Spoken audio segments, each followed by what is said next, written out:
tocando lá. Beleza. Então, gente, aqui na parte dos sistemas distribuídos, a gente vai começar trabalhando com Node, tá?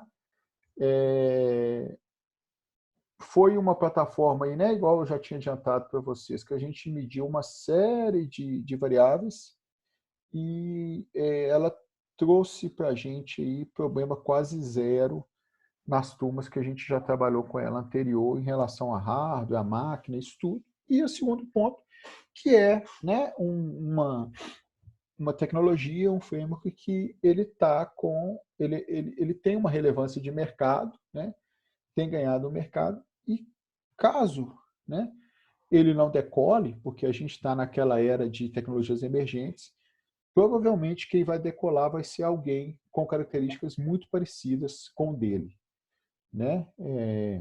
Mas, se a gente for fazer uma pesquisa, a gente vai perceber que ele é um cara que hoje tem um lugar, né, muito considerável, tanto no mercado nosso local, quanto no mercado internacional, né? A gente tem um número considerável de empresas no mundo que tem trabalhado com essa tecnologia.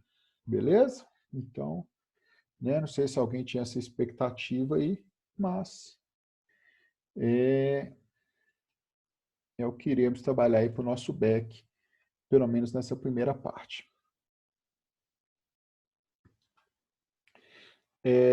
Aqui só mesmo o contato, eu sempre ponho um e-mail, né? Lembrando que toda vez que mandar e-mail pelo YouLife, gente, mensagem, manda também no e-mail, porque a mensagem que chega para mim do YouLife, eu não consigo te responder sem entrar no YouLife, né? E dependendo aonde que eu estou, se vier no e-mail, eu consigo te responder na hora. Se for via o YouLife, pode ser que eu tenha que fazer num outro momento, legal? Mas geralmente eu respondo relativamente rápido, né? Essas mensagens, a não ser que seja aquele negócio que não tem jeito de responder na hora, né? Tem vezes que o aluno manda um código gigantesco, trocentos arquivos, a pessoa onde que está com erro? Ele não me conta qual que é o erro, qual é o problema, né? E para eu achar onde está o erro, eu vou ter que replicar aquele ambiente na minha máquina e fazer tudo para conseguir achar, né, ali onde que é o erro. O que a gente vai precisar nas nossas máquinas, né? A gente vai precisar instalar aí duas ferramentas para começar, tá? Não vai ser só essas duas, não. A gente vai ter que instalar umas 5 coisas, né? Então, a gente vai ter que instalar o Node. A instalação é aquela instalação próximo, tá? Bem tranquilo. E o Visual Studio Code. Né? O Visual Studio Code, se quiser instalar outro, beleza. Né? O Visual Studio Code eu recomendo porque ele é leve, né? E é um ambiente bem, tá? Bem maduro, né? Bem legal e bem flexível. Né? E, por exemplo, suponhamos que a gente for trabalhar com React, né? Eu consigo trabalhar no Visual Studio Code com ele. Se a gente em algum momento for, não, vamos fazer um pouco agora de serviço em Python, eu consigo trabalhar com ele. Se a gente falar que vai fazer, né, programar com Dart e Flutter, eu consigo trabalhar com ele. Então, se eu estou no Mac, eu consigo. Se eu estou no Linux, eu consigo. Se eu estou no Windows, eu consigo. Então, é um cara aí que a gente recomenda, tá? Então, esses dois aqui, ó, se possível, já na próxima semana ter instalado na máquina quem não tem, né? É legal a gente já chegar na aula com esses dois instalados, ok? Então, o Node, gente, o que acontece, né? O Node, a primeira coisa dele, né, que ele não é uma linguagem de programação. Obrigado, amor. Colocou sal? Obrigado. Ó. Ô, José, assim a gente vai, né? Mensal, hein, José? A gente vai pedir aí para você... Pressão alta aí. Para você mandar, começar a fornecer agora, né, o lanche, igual o pessoal tá fazendo aquelas festinhas de aniversário agora. Pera, professor, desculpa aí, vocês estão me ouvindo aí porque estavam mutados. Esse negócio tá ouvindo agora? Tô ouvindo. Você esqueceu. A gente até ouviu que era para colocar sal, ué. Ô, galera, desculpa aí, viu? Desculpa aí. José, esquenta não. Já tá no baile funk aí, velho. Vai colocar meio quilo de sal na sua batata aí, ué. Ô, professor, aqui eu tô dividindo a hora da janta com a hora da aula e com a hora do desenho do menino aqui na sala. Tá uma confusão aqui em casa. Eu sei bem que é. Hoje de manhã eu coloquei o meu filho para. Vocês já viram aquele Hora do Código? Sim. É legal, até para a gente que tem um pouquinho mais de dificuldade para programação, é legal pegar o que tem lá, que você começa programando em blocos, tudo. Aí eu coloquei ele para fazer o Hora do Código, né? Só que eu tinha uma reunião. E, tipo assim, até a atividade nova ele foi de boa. E toda hora ele chegava na reunião, papai, não estou conseguindo passar na fase, não sei o quê. E eu não tentando, oh, filho, estou na reunião aqui, dá um jeito aí, né? E ele invocado que não passava. Né? Bem legal, Não, depois procurem lá, até pra gente, de vez em ô quando, professor, eu fico brincando. Oi? só rapidinho, o pior é quando, igual hoje, eu tava na reunião, aí meu menino foi, entrou na frente achando que a webcam tava ligada, sendo que eu tampo ela. Ele, oi gente, tudo bem? Como vai? Acontece. Mas aqui, gente, o Node, tá? Não é uma linguagem de programação, né? Então, a linguagem de programação é o JavaScript. Já tem, né, a questão aí, o Node, ele não evoluiu tanto, né, como as novas versões, tá? Apesar que a proposta dele é ter essa flexibilidade, mas foram criados, né, módulos adicionais para que a gente possa utilizar recursos que têm sido da evolução, tá? E se a gente pegar no histórico do JavaScript, né, o JavaScript ele nasceu com uma linguagem de script do lado cliente. Aí a gente foi tendo as evoluções. Quando chegou numa hora, né, a área de web estava muito bagunçada. Tá? Foi quando saiu o HTML4, junto com o HTML4 saiu o XHTML, né? Aí eu tinha o JavaScript, eu tinha outras linguagens de script, então o negócio estava muito bagunçado e o pessoal falou, olha, está na hora da gente padronizar as coisas, porque o web, né, ela passou agora a ser uma plataforma, ela é uma tendência que as coisas migrem para esse ambiente, e se a gente continuar do jeito que está, ninguém vai conseguir fazer nada, né? A gente não vai conseguir ter um sistema realmente distribuído, aonde que a intenção é que uma das características de um sistema distribuído são as independências, né?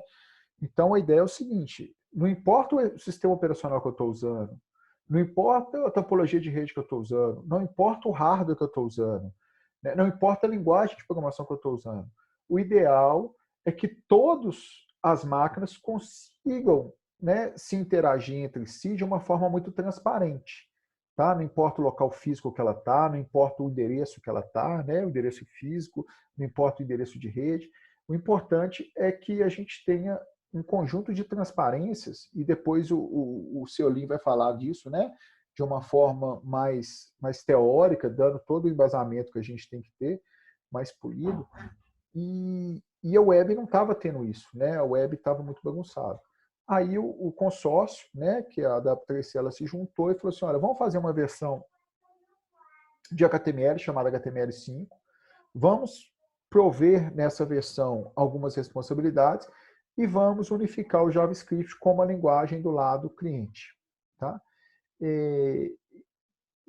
E o JavaScript ele começou a ganhar um corpo, ele começou a ser mais robusto, ter mais características, e o pessoal percebeu que era possível também migrar o JavaScript para o lado servidor, porque a gente passava a ter um problema. Né?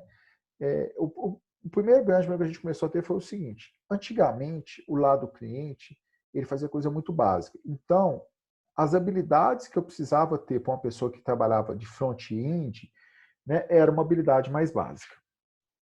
Beleza? E o back-end, né, a pessoa tinha que ter um conjunto de habilidades em programação mais avançada. Só que o front-end ele começou a ficar muito rico. Então, o conjunto de habilidades que eu tinha que ter para programar em front, ele passou a ser exatamente o mesmo conjunto de habilidades que eu tinha que ter para trabalhar em back-end. Aí eu passei a ter outro problema, que era o quê? Eu tinha uma linguagem em front e uma linguagem em back. Né?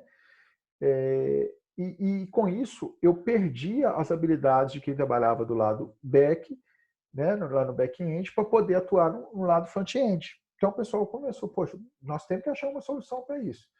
E a solução foi levar o JavaScript para o lado servidor, para o lado de back-end, né? Porque agora a gente cria, né, inclusive, o papel aí do full, né? Que é o cara que consegue trabalhar dos dois lados. Tá? Mas se eu imaginasse que eu tenho uma linguagem para cada lado, né, eu sempre teria o problema que eu teria que ter uma pessoa que se especializasse muito, aprofundasse muito em duas linguagens. E se eu for olhar, eu já tenho que tratar muito as especificidades de cada ambiente, front e back-end, né? Porque cada um tem um conjunto de especificidades de segurança, de performance, né? de recursos, e daí por diante. Então, era basicamente eu querer ter dois profissionais em um único perfil. Dois não, quatro, né? Porque eu teria que ter um cara que entendesse muito bem as especificidades do ambiente e mais muito bem a linguagem. Tá? E se eu diminuo colocando uma linguagem única, isso passa a ser algo extremamente positivo, né? Eu simplifico isso muito. E se a gente olhar hoje, pega, por exemplo, o Gmail, né? A parte front-end do Gmail é uma programação extremamente complexa, né? O Gmail, ele é um aplicativo completo, né? Pensando só no Gmail front-end, tá? É extremamente complexo, né? Ali que está desenvolvido. Então, o Node, ele não é uma linguagem, tá? Ele é uma plataforma, né? Ele é uma plataforma que permitiu levar para o lado servidor o JavaScript. Então, só aí já era um ganho, né? Porque agora eu falo o seguinte, olha, tanto nos dois lados, quando a gente está falando de comportamento, né, de dinamismo em relação de execução de programa, né, eu estou falando de uma linguagem única, tá? Porque no front-end, né, a gente divide ele em 3 camadas. Tá? O front-end eu tenho uma camada que é a camada de conteúdo, que é quem pega é o HTML, né? Eu tenho a camada de formatação ou de aparência, quem pega é o CSS, e eu tenho a camada comportamental, que é o JavaScript. Então, eu estou falando, tudo que é programação é JavaScript. Né? Então, tudo que é programação é JavaScript. E não necessariamente o profissional que faz a camada de conteúdo e a camada, né, de aparência é o mesmo que faz a camada de conteúdo. Mas agora a gente pode falar que o cara que faz a camada de comportamento, né? O cara que faz a camada de comportamento, ele pode ser o mesmo em relação à linguagem que faz tanto na parte front-end quanto na parte back-end. Pessoal, quando eu falo de front-end e back-end, está tranquilo para vocês? Sim. Sim. Se alguém tiver alguma dúvida, né? Pergunta, tá, gente? Não deixa passar, não, porque é aquilo, né? Óbvio, é tudo aquilo que eu sei, né? E... Professor, fala só um pouco, só assim, resumidamente, sobre o front-end e o back-end. Assim. Foi bem pequena mesmo. Tá, porque quando a gente fala de uma aplicação distribuída, né, eu posso ter vários níveis de distribuição, tá? Então eu tenho aqui pelo menos duas camadas. Uma camada cliente e uma camada servidor. Beleza? A camada cliente, né, quando eu falo especificamente de web, a camada cliente, quem faz o papel dela é o navegador. Quando eu falo de app de celular, geralmente quem faz o papel dela é o aplicativo que está instalado ali no meu celular. Né? Quando eu falo de IoT, aí eu vou ter ali algum softwarezinho rodando dentro do meu dispositivo, que é o meu dispositivo remoto, né, que está interagindo com algum outro dispositivo centralizador. Tá? Então, e essa comunicação, ela sempre vai se dar, né, a partir de um conjunto de requisição e resposta. Ela sempre vai partir do cliente, né? O cliente sempre vai ter que ter a iniciativa, o inicial sempre vai partir dele, então ele faz uma requisição, tá? O servidor recebe aquela requisição e, né, emite uma resposta. Ok? aqui no servidor pode ser que essa camada servidora ela tenha que interagir com outras camadas servidoras, né? Mas isso aqui é transparente para o cliente. O cliente não sabe se o servidor está resolvendo tudo sozinho ou se ele está fazendo outras. Tá? Então, por exemplo, há 2 anos atrás, a gente foi na Max Milhas, né, num evento lá, levei uma turma de contagem lá na Max Milhas, para um evento, e o arquiteto lá estava explicando para a gente que cada bosquinha que você faz na Max Milhas ali por passagem, eles disparam requisições para 3.000 outros servidores antes de te responder. Né? Então, só que como usuário a gente não vê isso, né? A nossa resposta ali rapidinho, você imagina que a Max Milhas trouxe aquilo, né? E que dificilmente 2 pesquisas idênticas feitas em momentos até muito próximos ali vão trazer as mesmas respostas, porque tem hora que dificilmente todos os servidores respondem, né? Só que eles não podem ficar esperando. Então pode ser que para mim vai responder 2.000 e para você vai responder 1.000 servidores, entendeu? Então, a gente pode ter, inclusive, respostas diferentes ali na mesma pesquisa, porque eles são um intermediador. Então, aqui eu programava para um navegador, né, na minha camada cliente. Tanto que o Gmail, se você tiver sem conexão, você faz quase tudo. Você só não faz 2 coisas, que é receber e-mail e enviar e-mail. Mas você pode, inclusive, escrever um e-mail. Você pode ler os e-mails, né? Você pode fazer todas as operações, pode excluir, pode mover, você pode fazer tudo ali na sua camada cliente que ele não vai precisar estar online para fazer aquilo. Porque quando ele fizer online, ele vai se sincronizar e vai resolver esse problema. Tá? Então, aqui eu tinha, né, um perfil de pessoa trabalhando desse lado de cá e eu tinha outro perfil de pessoa trabalhando desse lado de cá. Né? Então, agora, pelo menos, com o Node ou com o React, né, ou outros frameworks que existem voltado em JavaScript, ele me permite que eu unifico pelo menos a minha linguagem de programação, dos 2 lados. Tá? Tanto em servidor como em cliente, eu consigo trabalhar. Né? Mas o Node, ele trabalha aqui em back-end.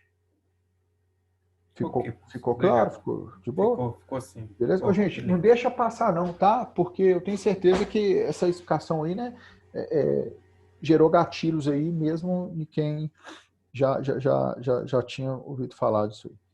Tá? Então, uma pergunta boba aqui, então. Nenhuma pergunta Por que eu tô vendo um monte de criança no LinkedIn programando em Node.js? Eu tô ficando boba de ver. Véi, nem me fala. Eu fico vendo isso também, eu fico de cara. Ô, Lorena, eu acho que assim, programar, uma coisa, gente, é verdade. A cada geração que passa, né, as pessoas são mais nativas em questões digital, tá? Então, assim, igual eu já falei para vocês, eu tenho um filho de 4 anos, né? Me impressiona a habilidade que ele tem com tecnologia, tá? De certa forma, eu sou responsável por isso, porque eu trabalho o dia inteiro com aquilo, né? Então, assim, ele teve acesso a robô de programação com 3 anos, né? E ele já brinca com programação, só que ele já gostava disso, tá? Ele desde 2 anos ele já gostava de coisas de resolver, jogos de resolver problema, né? Então tem um jogo que é de um que bichinho que anda com a casquinha em cima, gente, como é que chama? Tô com um bichinho aqui na cabeça. Caramujo, que basicamente é você conseguir resolver os problemas para o caramujo chegar do outro lado.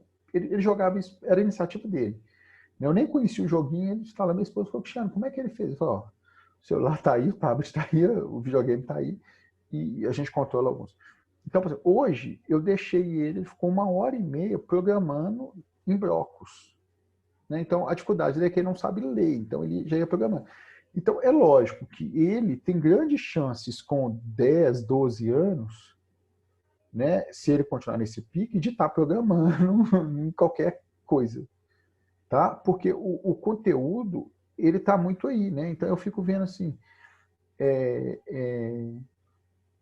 E criança, ela pega muito rápido. Né? Então, por exemplo, na minha geração, curso de línguas era uma coisa muito difícil, porque você não tinha acesso a isso.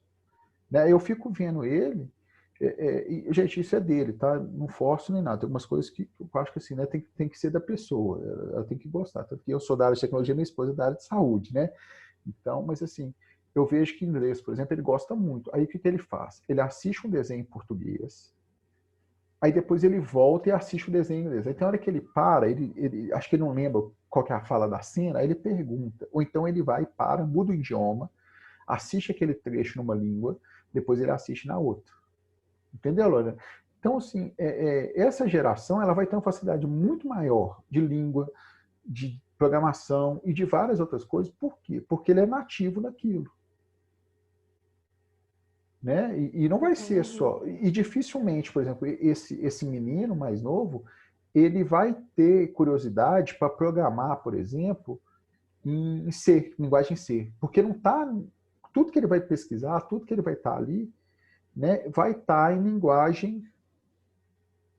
E vai estar em linguagem, né, ou vai estar em JavaScript, ou dependendo da área vai estar em Python, mas não vai estar nessas linguagens, digamos, mais antigas, né? Porque se eu pegar a linguagem C, era da década de 70. Se eu pegar a linguagem Java, ela foi criada no final da década de 90. Né? O C Sharp, início dos anos 2000. Então, são linguagens um pouco mais antigas. E o outro ponto é o seguinte, lá fora, já há aproximadamente 6 a 8 anos, as escolas já ensinam programação desde as crianças de 5, 6, 7 anos de idade. Já faz parte do currículo oficial das escolas, em alguns países. Né? Então, esse menino que hoje está com... Aqui em BH, eu montei o currículo da Maple para crianças a partir de 11 anos e dei aula 2 anos para eles para testar o currículo de robótica e programação. Né? Então, o aluno que eu dei aula para eles em 2014, ele tinha 11 anos, agora em 2020 ele está com 17. Né? E lá na escola ele teve programação durante 6 ou 7 anos, programação em robótica. Tá? Então, assim, né, vai ser cada vez mais comum a gente ter isso aí, né? E por outro lado, todas as áreas vão precisar disso aí. Tá muito comum, né, pessoas de outras áreas pegando treinamentos e cursos de programação porque eles precisam aplicar na área deles. Beleza? E, assim, acho que a dificuldade é a mesma em qualquer uma, né? Não é não, bobo. Pode ter certeza. Não, Tem gente que sofre mais. Não, eu tô assim, a dificuldade de linguagens, ela é a mesma em qualquer... Porque quando a gente entende os conceitos, entendeu? Envolvidos, né? Porque, imagina assim, por exemplo, na época que eu aprendi a programar, eu aprendi... A minha primeira disciplina de programação foi COBOL, que é uma coisa que nem existe mais hoje, né? E meu primeiro emprego como programador foi em Clipper, que é uma coisa que não existe mais hoje. Então, assim, eu fiz toda a minha formação antes do Java, por exemplo, né? Antes do C Sharp. Mas isso não me impede de conseguir entender as linguagens mais novas, entendeu? A hora que você pega é difícil você pegar o conceito, assim, né?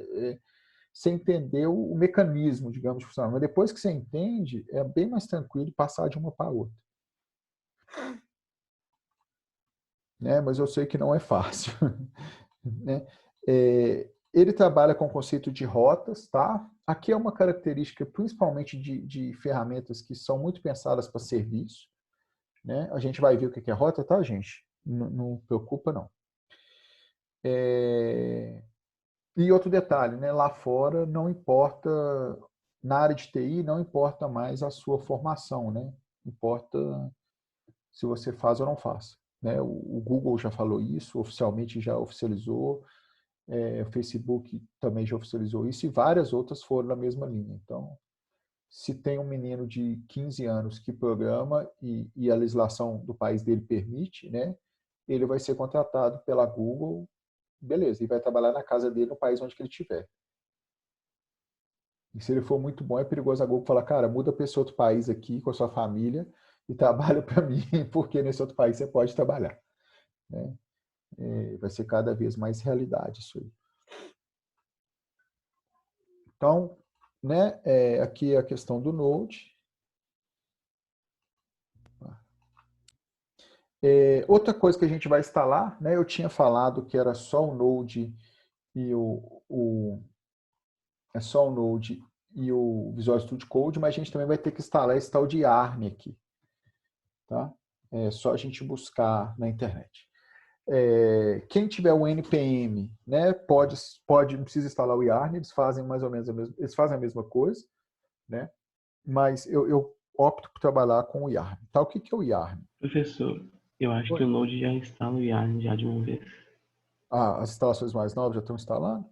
Eu acho que sim. Ele instala Vou muito verificar. aquele chocolatei, né? Mas eu não gosto dele, não. Sim. Eu acho que ele dá uns pauzinhos lá. Então, assim, acho que é questão da minha geração. Eu não me dei muito bem com ele, não, tá? Mas os meus exemplos aqui, eu vou sempre trabalhar em cima do Yarn, né? Mas vocês vão ver que é a mesma coisa trabalhar com os outros, tá? O que é o Yarn, gente?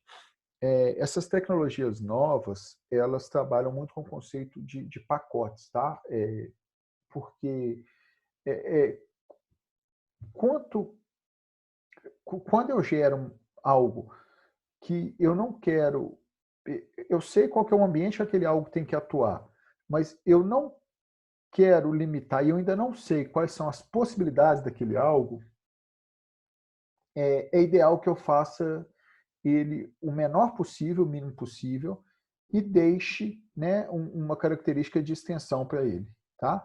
Então, por exemplo, se a gente pegar o protocolo TCP/IP, né, que é o protocolo que boa parte da web, da internet funciona hoje, ele partiu desse princípio, né? E ele partiu de uma definição até antes de existir a internet, né? O TCP.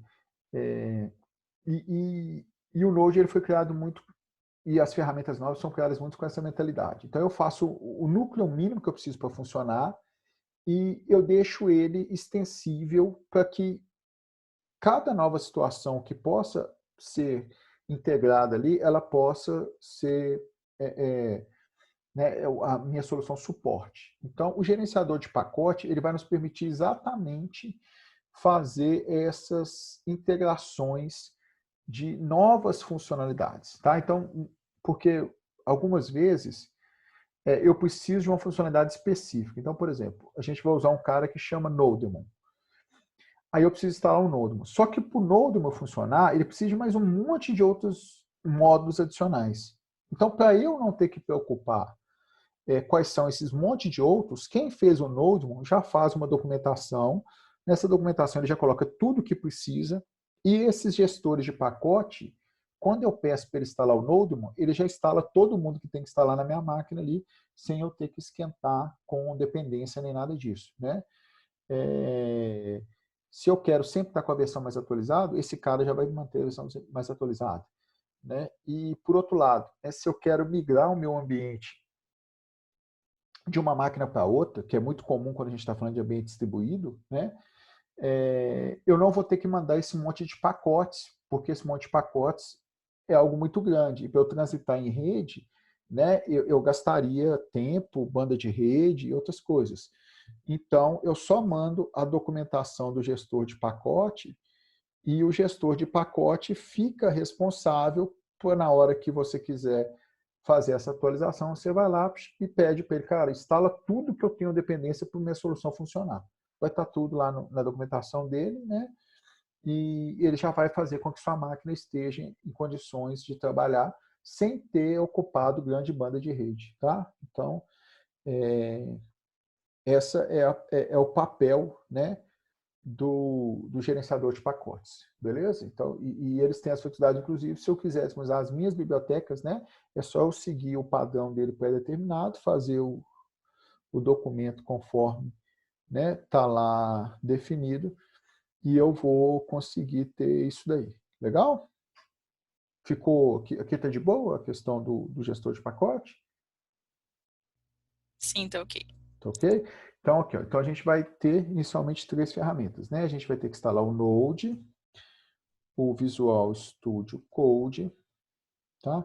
E o Yarn, né? Esses 3 caras, todos gratuitos, internet, next, next, next, next, pronto, e acabou. Tá?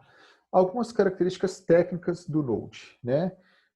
O Node ele trabalha com uma arquitetura, né, de loop, né? Loop é um laço de eventos, tá? Esse laço de eventos, né? Ele é no formato de pilha, tá? Então, qual que é o formato de pilha, né? Lembra de pilha de pratos, tá? Então, se eu tenho vários pratos, né, empilhados, tá? O prato mais fácil de tirar, qual que é? Primeiro, de cima. O de cima, né? O primeiro é perigoso, porque o primeiro pode ser que o de baixo para ver de cima, né? Tá o O de prato cima. mais fácil de tirar é o que está em cima, tá? E se eu tiver que colocar um prato novo nessa pilha, qual que é o lugar mais fácil de eu colocar esse prato? Cima. Em cima também, tá? Então, a estrutura, né, do Node sempre é uma estrutura que ele trabalha com pilha de eventos, tá? Então, ele sempre retorna o último evento que foi solicitado, vai ser o primeiro evento a ser devolvido. Isso aqui só vai ser problema se a gente estiver falando de uma estrutura de altíssima demanda, né, que não vai ser nossa realidade por agora, tá? Mas é importante a gente saber disso aqui, tá? O segundo conceito, né, é que o Node trabalha com o conceito de thread única. Alguém que sabe o que é thread? Processo? Não. É quase um processo. Fila de processo. Tipo uma fila de processo. O thread, a gente fala que ele é um filamento de processo. O que é isso, gente? Qualquer tarefa, seja ela computacional ou não, ela tem partes que são paralelizáveis e partes que não são paralelizáveis, tá? O que é ser paralelizável? Né? É quando eu consigo ter mais de um elemento fazendo a tarefa ao mesmo tempo. Então, se eu imaginar assim, eu tenho um muro de 50 metros para ser construído, tá? Então, vamos supor que desse ponto aqui até esse ponto aqui eu tenho 50 metros. Eu quero construir um muro aqui, né? Eu posso dividir isso aqui em 5 pedaços de 10 e colocar 5 pessoas para construir esse muro?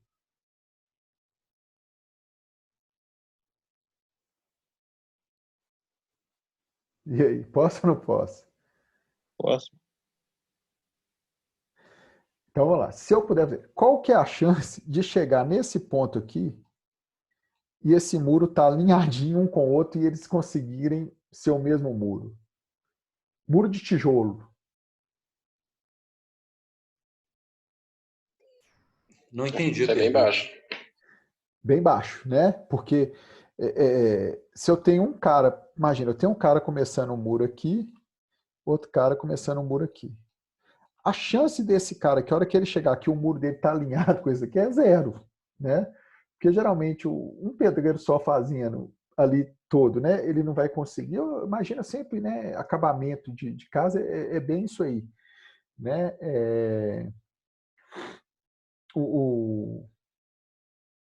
Ele dificilmente vai conseguir, tá? Porque o tijolo ali, ele teria que conseguir ter uma precisão muito grande de colocar ele exatamente na mesma linha, né? Só que já tem outras tarefas que eu posso fazer isso, tá? Então, imagina o seguinte, eu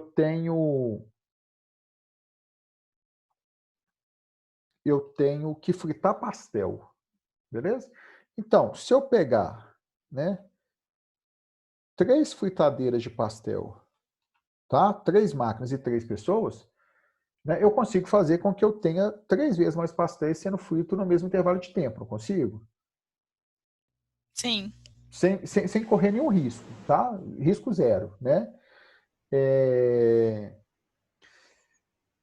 Então, esse problema é altamente paralelizável. Beleza? Só que tem algumas coisas que não necessariamente, né, é igual aqui fazer o pastel.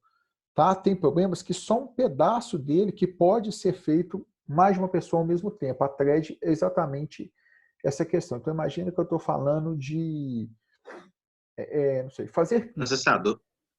Né?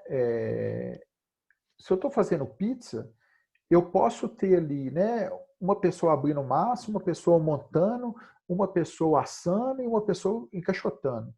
Né? Mas eu não consigo ter... eu não conseguiria ter na mesma pizza essas 4 pessoas trabalhando ao mesmo tempo. Né? Então, a ideia do thread é quando eu tenho a pizza, que é uma massa única, e eu tenho os filamentos que têm objetivos muito específicos, que eles vão trabalhando, que no final da tarefa, a tarefa ela vai ser feita mais rápida. Tá? Ou seja, eu tenho parte do meu problema que não pode ser subdividida, ou seja, não é paralelizável, mas eu tenho parte que pode ser. Então, porque o pastel, né, quando eu crio 3 fritadeiras completas, eu estou criando 3 processos completos. Nesse caso aqui, eu tenho uma parte da minha tarefa que ela não pode ser replicada, né? Então, eu vou ter um único processo, que é a única massa de pizza, mas eu vou ter vários trabalhadores em cima dela, né? E esses trabalhadores, cada um fazendo um pedaço da tarefa, de forma que no final vai estar tudo ok. Tá? Um outro exemplo, que aí talvez até mais palpável. Eu tenho uma estrutura que eu tenho sensor, imagina que eu tenho uma via de trânsito,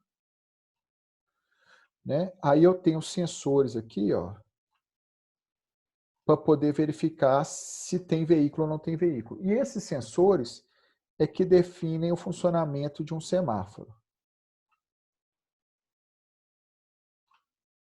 Né? Então, eles que definem o funcionamento do semáforo. Se eu tivesse um programa único que fizesse tudo isso, dificilmente ele ia funcionar. Por quê? Porque um programa computacional, ele faz uma operação por vez. Né? Ele faz uma operação por vez sequencial. Isso quer dizer que o quê? Enquanto ele está mudando o sinal de verde para amarelo, ele não consegue ler o sensor. Enquanto ele está lendo o sensor à frente, ele não consegue ler o sensor de trás. Né? Então, como cada linha é feita no momento, tá? Ele não consegue fazer. Então, nesse caso aqui, o que eu teria que fazer? Eu teria que criar uma thread, que é um filamento responsável por ficar monitorando o sensor 1, outra thread, que é outro filamento, responsável por ficar monitorando o sensor 2, né? E outra thread, que é outro filamento, que ficaria responsável por controlar o semáforo. Tá? Só que essas três trabalhadores independentes aqui, né, eles fariam parte de um mesmo processo, que aí sim é quando você abre um programa computacional e ele ocupa lá no seu Windows, né, um item de execução, tá? Ele gerenciaria esses 3 aqui. Então a gente pode entender o seguinte: na hora que você abriu o seu Firefox, o seu Chrome, você startou um processo. Cada aba é uma thread. Né? Então, apesar de ele estar trabalhando na mesma janela de navegador, eu tenho ali vários trabalhadores independentes conseguindo fazer mais coisas do que um só. Tá? Então, mas isso aqui também, fiquem tranquilo que durante a nossa UC, né, a gente vai reforçando esses conceitos, tá? Mas são conceitos importantes lá no futuro, quando eu tiver que decidir como resolver um problema.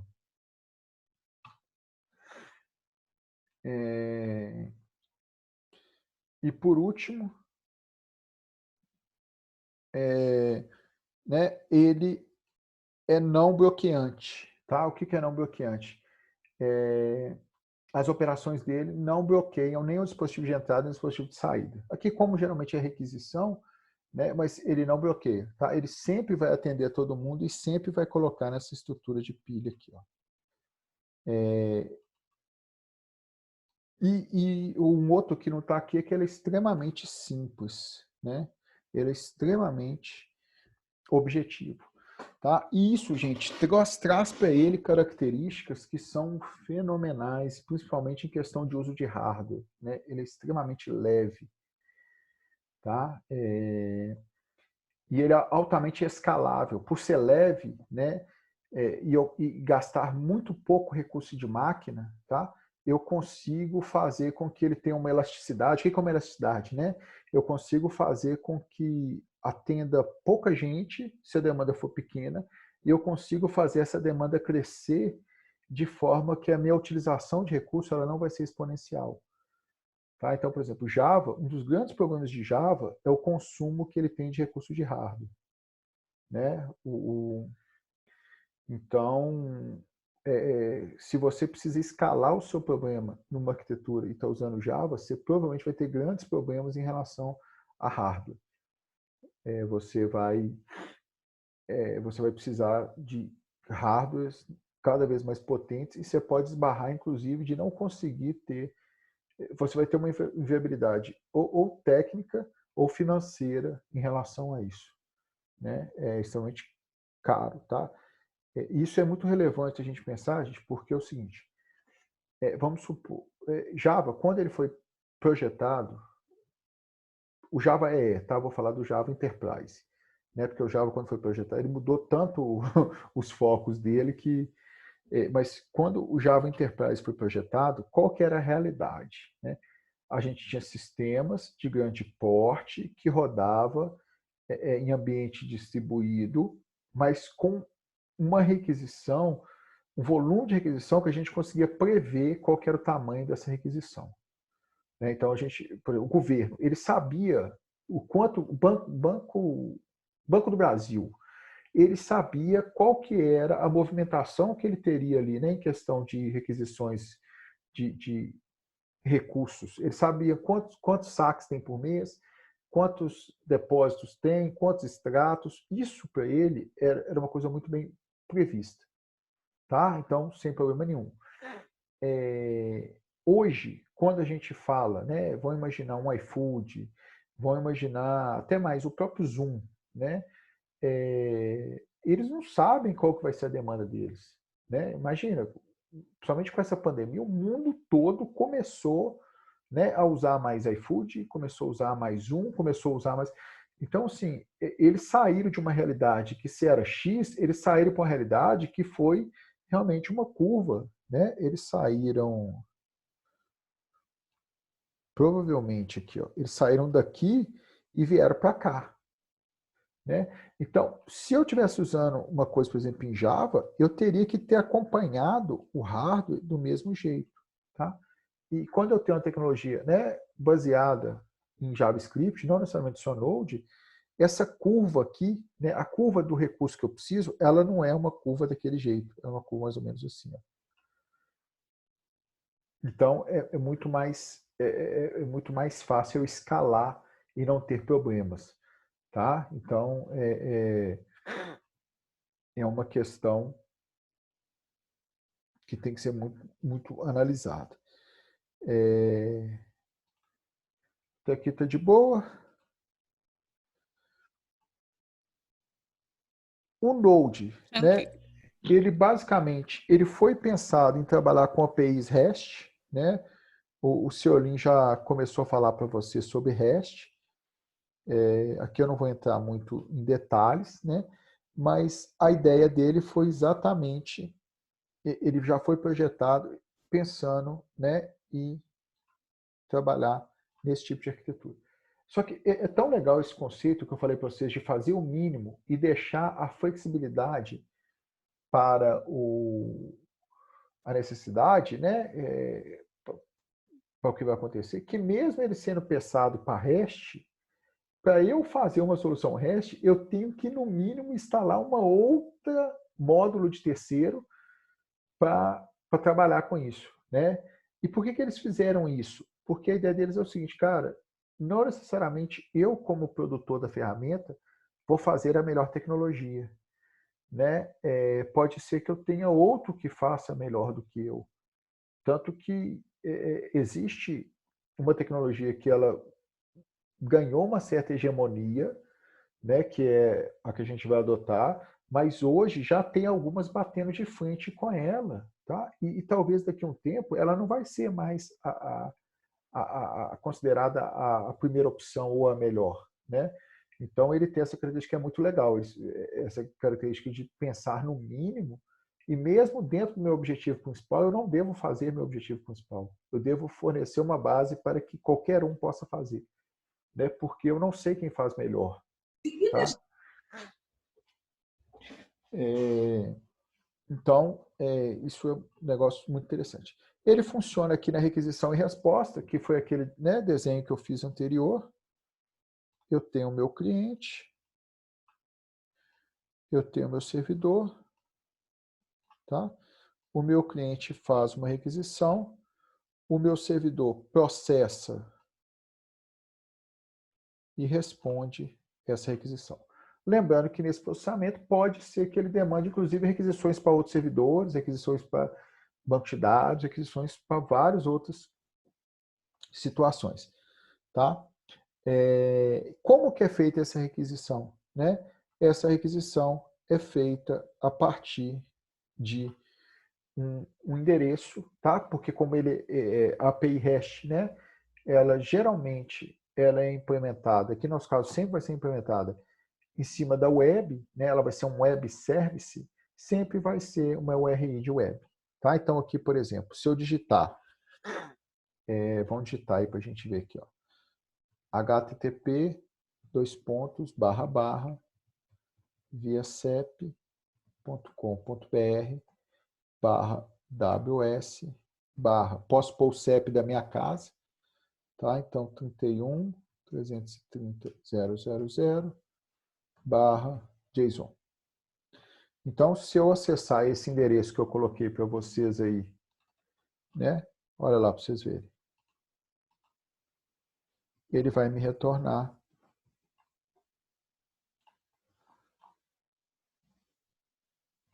uma resposta, tá vendo? Ó, né? Eu mandei uma requisição, ele processou, não sei como que ele obteve isso aqui, mas o que me importa é que ele me respondeu isso daqui. Tá? Se eu mudar isso aqui, né? Olha lá, ele me respondeu diferente. Tá? Então, o segundo, né?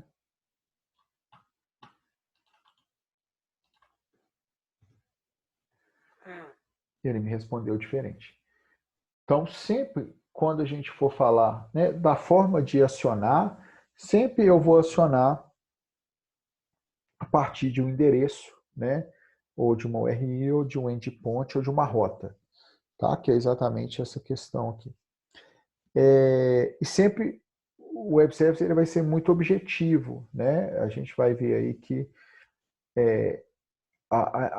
o ideal é que ele tenha, a gente fala que ele tem uma responsabilidade única, né? Ou seja, ele só faça uma coisa muito básica.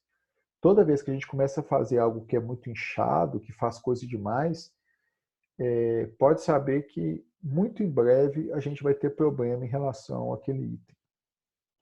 Aí até gerou um conceito novo chamado microserviço, né? Que é exatamente conseguir fazer um menor, um micro mesmo, em cada um daqueles itens.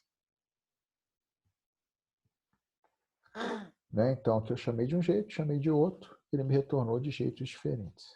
Tá?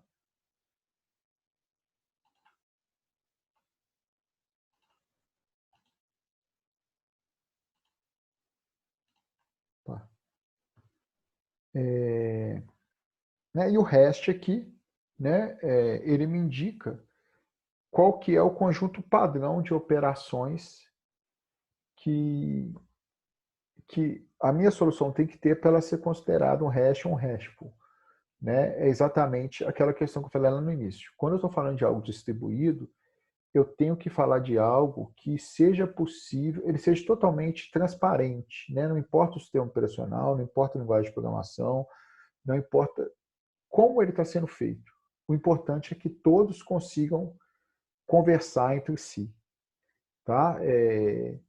Então, por exemplo, aqui eu usei o navegador para fazer isso, mas poderia ser, talvez, né, um robô ou um drone que estaria controlando e estaria consultando onde que ele tinha que entregar uma mercadoria. Né? Ou seja, um dispositivo de internet das coisas, um IoT, poderia ser um aplicativo. Para todo mundo, né, um padrão muito bem definido, a gente não teria problemas. Tá? Então, as rotas, né, geralmente, eu tenho pelo menos esses 4 métodos, né? Então, eu tenho aqui o get, o post, o put e o delete, tá? Esses métodos, né? Inicialmente, eles vêm na especificação do HTML e eles vão ter aqui uma relação praticamente direta com as operações que eu posso fazer no banco de dados, né? Então, o get, ele vai equivaler à operação de leitura, que é o read, né? O post, ele vai equivaler à operação de criação, que é o create, tá? O put vai equivaler à operação de alteração, que é, né, o update, e o delete vai estar ligado, né, à de exclusão. Tá? Então, se eu inverter esses dois de ordem aqui, né, eu estou falando de um CRUD. Que se fosse num banco de dados relacional, né, esse cara aqui provavelmente seria um select, né? Esse cara aqui seria um insert, tá? Esse cara aqui seria um update, né? E esse cara aqui, tá? Seria o delete, né? Por que eu estou falando se fosse uma correspondência no relacional? Porque cada vez menos, né, a gente vai usar banco relacional, tá? Cada vez menos, né, o banco relacional vai nos atender, porque a gente está entrando agora, né, numa era que a gente está trabalhando um volume de dados muito grande e não necessariamente eu tenho uma rigidez ou uma formatação tão bem definida quanto eu tinha, né, durante um período muito estável que a gente teve da computação. Tá? Provavelmente ele vai se manter aí por um bom tempo só mesmo nas operações ou nas aplicações, né, que a gente chama de aplicações transacionais.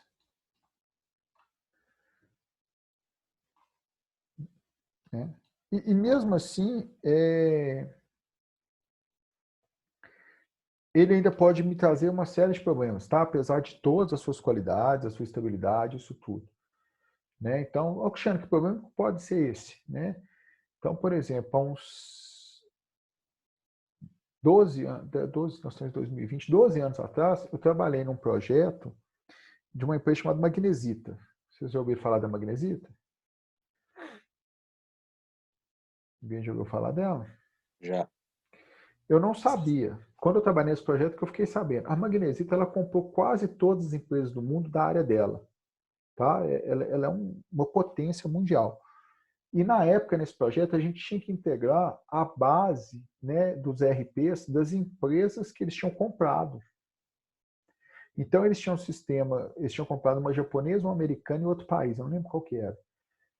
Só que cada um, o conjunto de dados que tinha eram diferentes. Né? Ou seja, o banco de dados relacional, apesar de ser o cara mais estável, passou a ser um problema para a gente. Porque eu não tinha como falar que essa determinada informação era obrigatória. Né? E, por outro lado, como um grupo mundial, eles tinham que ter aqueles dados de uma forma que eles conseguiam trabalhar e correlacionar. Então, imagina, uma nota fiscal no Brasil é totalmente diferente de uma nota fiscal nos Estados Unidos, que é totalmente diferente da nota fiscal no Japão. Né? Mas eles tinham que conseguir trabalhar com aqueles dados de forma que eles tinham que saber, tá, qual que é o lucro de cada um, a carga tributária, o custo, etc. E tal, onde compensa eu fazer cada coisa. Né? Tudo isso, tá? Vai ser cada vez mais verdade. Né? Então, cada vez mais, provavelmente a gente não vai trabalhar, né, com esses bancos aqui, tá? Baseado em SQL. Né, que foi aí uma hegemonia desde a década de 70. Né? Foi uma estabilidade, talvez uma das maiores que a gente teve na área de TI. Então, sempre, né, ele vai ter um padrão. Tá? Então, repara aqui, ó, se eu for comparar, né, esse endereço com esse endereço, ele é idêntico.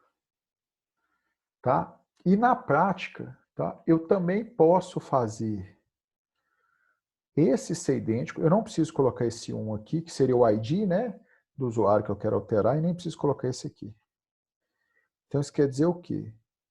Eu consigo fazer os 4 endereços serem idênticos e o que vai diferenciar um do outro é exatamente o método.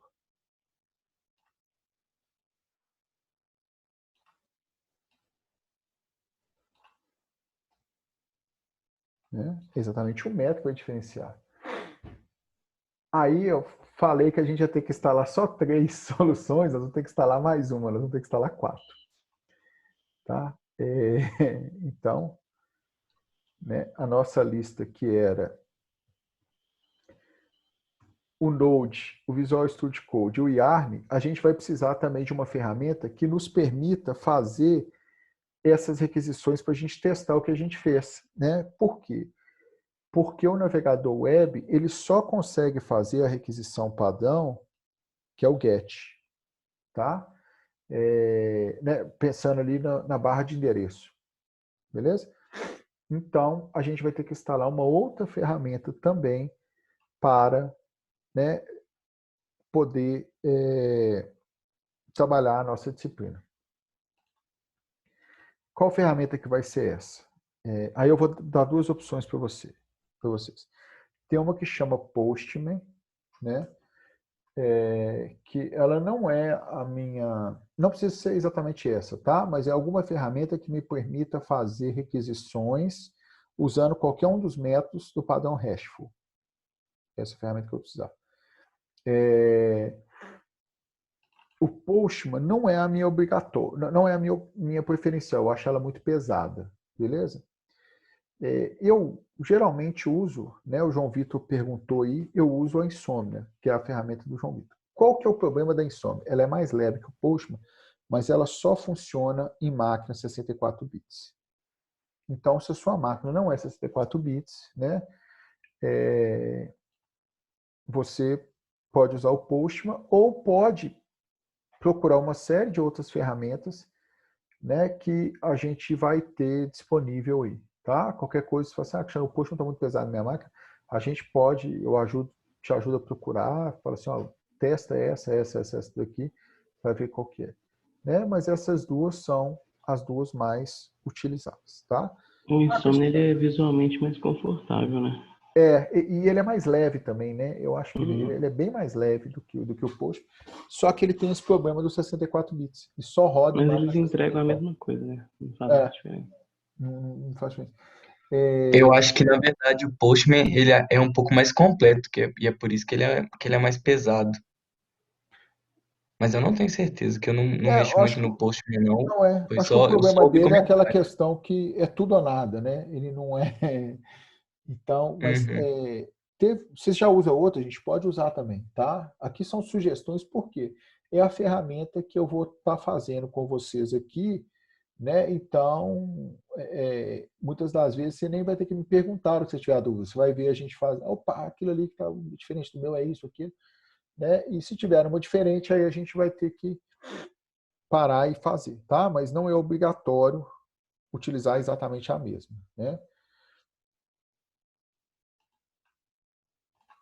Tá? Então, essa é a questão da rota. Tá? A vantagem, né, de trabalhar com API, aí não é a vantagem não é a vantagem só do Node, né? Na verdade, é a vantagem de trabalhar com API, né? RESTful é que a gente atende vários clientes. Aí o que a gente pode falar, especialmente do Node, é a escalabilidade, né? Ele é muito leve, muito escalável. E a comunicação padronizada, né? Que aí é uma característica do serviço, que a gente tem um padrão de comunicação já pré-definido, né? Um padrão que é ditado, aí a gente usa esse padrão aí, né? Em nosso favor, beleza? Então, e aí, tá tranquilo até agora, pessoal? Sim. De boa? De boa? Então, nós vamos parar agora, né? Aquele lanchinho básico. Tá? Daqui a 20 minutinhos, né, a gente retoma. retorna. Deixa eu até pôr aqui o cronômetro aqui. Então, 20 minutinhos a gente retorna. Legal? Que são já 20h48, né? Então, esses 2 minutinhos aí eu não vou conseguir falar muita coisa nele, não. A gente vai optar por parar aqui agora, beleza? Ok. Pessoal, então, né, o Yarn, né, eu já tinha adiantado para vocês aí que é um software importante, tá? Outra questão importante, né, agora muito ligado ao consumo do serviço, principalmente quando a gente fala de web ou a gente fala de app, né, de aplicativo, é o Ajax.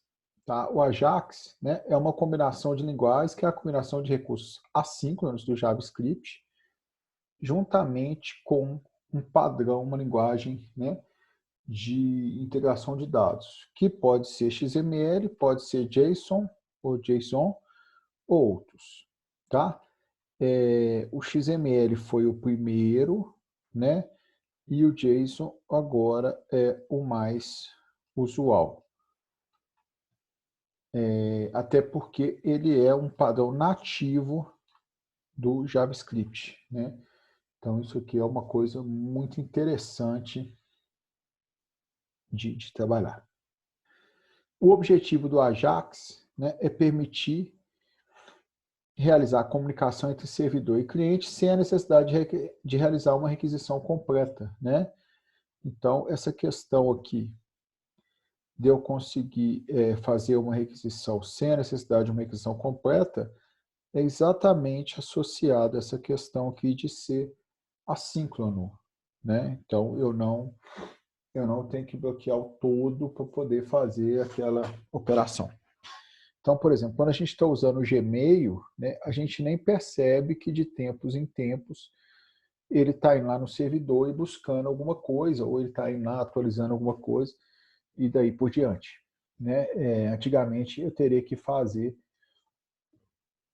uma requisição completa, ou seja, eu teria que pegar o todo, né? Sem contar que pegar o todo, eu também estaria gastando recurso, tá? Tanto de rede quanto, né, de servidor. Pensando que se eu pago por informação transitada, né, então isso passaria a ser um problema. Tá? Isso aqui vai ser mais relevante para a gente na disciplina de usabilidade, né? Mas essa questão aqui do assíncrono, ela vai ser muito importante na hora que a gente estiver trabalhando com serviço também, porque a gente também vai consumir serviço de outros. Né? Mesmo fazendo a parte servidora, a parte de back-end, a gente também vai ser, em determinado momento, cliente de terceiros.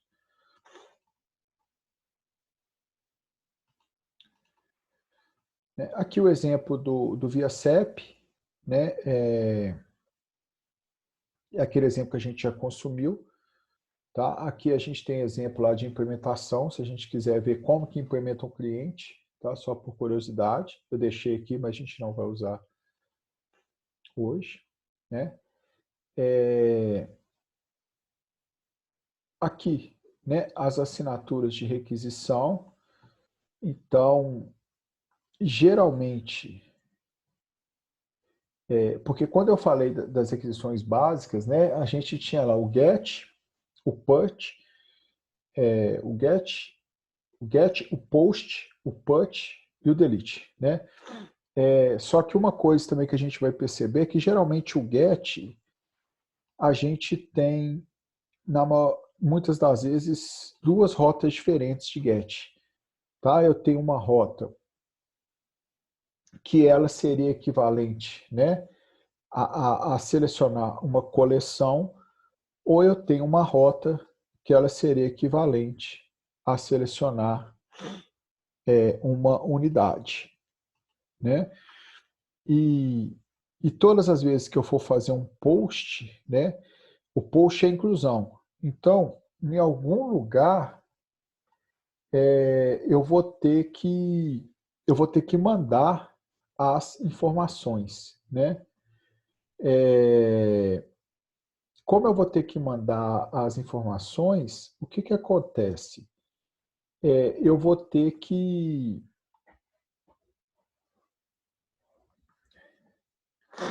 O Luiz já respondeu aí, né, Luiz?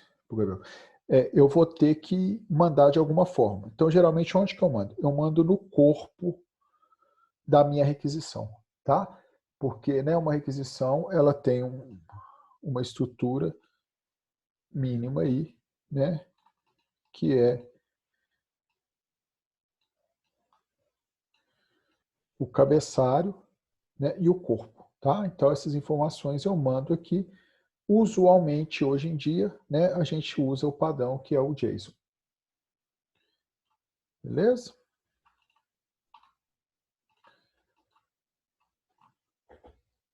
Só um momento aqui, pessoal.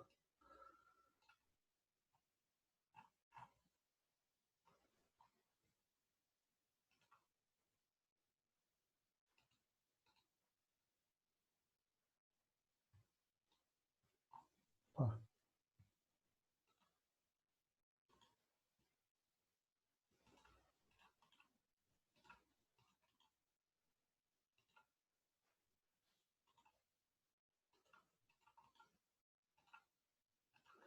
Gente, quando eu falo de JSON, né,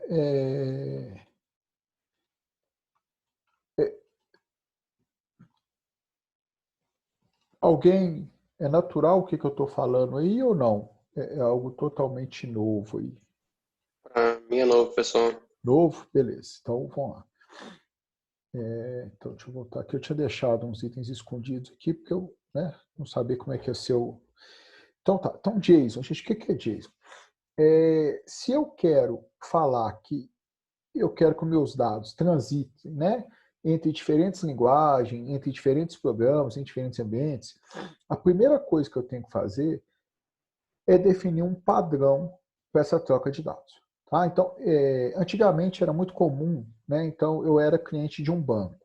Aí eu gerava boleto e eu tinha que controlar quem pagou ou não pagou meu boleto. Aí o banco me mandava falando assim, olha, eu vou te mandar um arquivo texto, esse arquivo texto ele vai vir as informações aqui numa linha e da coluna 0 até da coluna 1 até a coluna 5 vem qual que é, não sei, o número da sua conta, depois vem as informações. Então, existia um padrão, mas o padrão ele era acordado de uma forma muito muito única, né, entre as partes ali, tá? Só que agora a gente está falando que a gente quer fazer uma solução universal, né? A nossa ideia é conseguir fazer algo que atenda qualquer um, né? Eu não tenho que ligar para o cara ou fulano. Como é que é aí que você configurou, né? Aonde que está essa informação? Onde que está essa informação? A ideia não é essa. A ideia é que realmente as nossas soluções se integrem, né, com diferentes aplicações, tá? Quanto mais livre for essas aplicações, melhor é. Então, por que isso, gente? O sonho da TI, né, é o sonho de qualquer área, tá? Então, se eu pegar, por exemplo, indústria automobilística, né? Indústria automobilística eu tinha lá atrás, né, a fabricação de carros de forma artesanal. Depois, se vocês questionarem para os pais, né, ou para os avós, eles vão falar que a Fiat ela era uma fábrica de automóveis. Aí a gente teve a estrutura de fábrica, né, e hoje a gente tem a estrutura de montadoras. Na área de software, né, o nosso sonho é exatamente o mesmo. É a gente evoluir para a estrutura de montadores. Né? Então, o que seria montadores? E a gente já está um pouco, né, nessa estrutura hoje. A estrutura de web services, de sistemas distribuídos, nos permitiu ter essa realidade hoje. Que é o seguinte, se eu for fazer uma solução que precise de mapa, eu não vou desenvolver a solução de mapa do zero. Provavelmente eu vou usar, né, a API, ou seja, a solução de mapa da Google. Tá? Se eu for querer receber pagamento, né, eu não vou fazer uma solução de pagamento do zero. Eu vou usar, por exemplo, a estrutura, a API do PagSeguro, ou do Mercado Pago, ou da Visa. Né? Então, a ideia é que cada um fique bom naquilo que cada um faça uma coisa muito específica e seja muito bom naquilo, né? E por outro lado, a gente vai ter empresas que elas são empresas que elas têm a ideia de resolver um problema e elas não vão gastar tempo desenvolvendo as partes de resolução daquele problema. Elas vão montar um produto que é a integração de um monte de soluções que eles têm para resolver aquele problema. Então, por exemplo, a Uber, né? As primeiras soluções Uber, ela mesma não tinha feito nada específico de software. O que ela fez foi pegar, eu preciso de um cara de pagamento bom, eu preciso pegar de um cara de mapa bom, um cara de roteirização bom, né? Então ela foi pegando um monte de gente boa, se integrou no seu aplicativo e, logicamente, que ela passou a ter um aplicativo único porque ela tinha, né, ela resolvia um problema, tá? Mas ela não ia perder tempo, imagina. Tanto que ela foi fazer o mapa anos depois que ela já estava funcionando ali, né? Aí sim, eu vou fazer o meu mapa porque eu preciso disso que eu não tenho hoje, né? Ela perdia algumas coisas por não ter esse mapa. Mas... Professor, Oi. e eu consigo licença da Google, de outras empresas para usar uma API no meu aplicativo e ganhar dinheiro com esse aplicativo e tal. Isso é normal? É tranquilo? É normal, porque elas vão te vender isso também, né? Ela também vai ganhar dinheiro. Ela vai te cobrar por volume de utilização. Ok. Tá? Então, por exemplo, PagSeguro, ela vai te cobrar uma comissão em cima de cada venda que você faz, né? Na verdade, a integração dela é livre porque ela quer que as pessoas utilizem. Mas, por exemplo, a Google Maps, ela tem um gratuito, um mínimo gratuito ali, e depois daquele volume você paga por volume de requisições. Tá? E todo mundo é assim. Né? Ou então tem um interesse. Né? Então, por exemplo, imagina a TAM, ela vende passagem aérea. Né? Ela tem interesse de abrir a API para que outros possam também vender a passagem dela, porque vendendo a passagem dela, ela também está ganhando dinheiro. Né? Então, antigamente, a comissão que ela passava para uma agência de turismo, ela vai passar para uma ferramenta que vende a passagem dela online ali, né? A hora que a Decolar faz uma pesquisa, o Skyscanner faz uma pesquisa, e ela te mostra que o mais barato é a TAM, né? Quem está ganhando é a TAM. Então é interesse dela abrir isso aí, tá? E não tem problema nenhum. Professor. Né? Sua ferramenta, capitalizar com isso. Oi, pode falar, Eduardo. É o seguinte, só para dar uma controvérsia aqui, eu queria saber se eu tenho uma resposta para isso.